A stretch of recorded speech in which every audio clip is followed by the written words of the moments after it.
Tablet एलर्जियम fexofenadine 120 milligram, montelukast 10 milligram.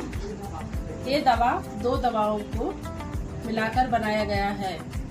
इसका उपयोग मुख्य रूप में एलर्जी के लक्षणों में किया जाता है, जैसे कि आंख से पानी आना, छींक आना, नोजी आना